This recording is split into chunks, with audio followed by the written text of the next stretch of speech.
This will be in a museum one day. This will be in the Smithsonian. No, but this is my very first actual comic book of the Power Knights, of characters that I created and wrote. This is the very first one. I did this when I was 10 or 11 years old. I did it with school paper, pencil, and crayons. I don't even think I spelled Knights correctly. I forgot the K. My name's Keithan Jones. I've always been able to draw. It's just been a natural talent of mine. I am going to draw Princess Hosana. She is one of the heroes of the story. She is one of the team members of the Power Knights. And her father is actually the main villain. Although she's not a villain, her father is, and that's her conflict. I found myself not really wanting to work on other people's creations. I always just had a strong desire to do my own thing. Although I admired the other stuff I was inspired by, I just wanted to, create my own legacy. I created Kid Comics, and the first publication under that brand is my book that I created when I was a kid, called The Power Knights. Some of the scenes here on the wall are from issue 4, and this is what I'm currently working on. These are not, obviously they're not colored yet. This is just the inking stage. Comics are basically done by a team. You have someone that writes it, you have someone that inks it, you have someone that colors it, and you have someone that edits it, so on and so forth. As an independent creator, I'm used to doing all of those things.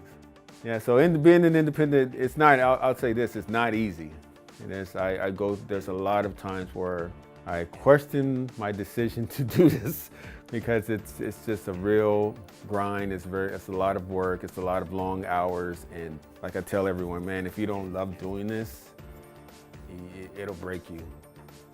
You don't see a lot of superheroes or comic books in general with lead characters that are Black, Asian, Latino. They're usually the side character.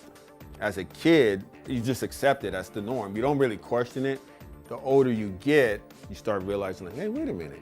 There's no Black lead characters in any of these books, or any other, or some books don't have any minorities at all. There are now, but back then it was really apparent. As far as comics go, I just want to bring my perspective to science fiction or fiction or whatever, because I think it's interesting, I think it's unique. So we have so-called Artist Alley, we'll call it. Yeah, pretty much. Artist Alley. Exactly. So we decided that, well, let's just create a comic book show, Afrofuturism Lounge, during the week of San Diego Comic-Con, in the after hours, so that people have time to get to it and enjoy it along with San Diego Comic-Con. You can go to San Diego Comic-Con and get your smorgasbord of everyone, of all the different artists out there. And then if you want a focused event where you can, if you're interested in African American art or Afrofuturism, this is your show.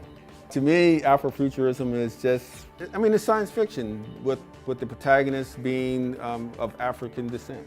There's also going to be a panel, so that's happening in the same space here. So this space is just going to be for people to enter and to kind of mingle, like kind of more like the lounge area, and the other side is going to be where the panel is. We call it Beyond Wakanda, the panel, because it's going to be a discussion about moving beyond Black Panther in the sense of Black Panther is owned by Marvel Comics. It's created by Jack Kirby and Stan Lee, right? Although we love that film and we love that character, and it's a huge landmark achievement for Marvel and the way African Americans are portrayed in popular media, we would like to move into the realm of owning our own IPs, our own properties, and representing that stuff ourselves.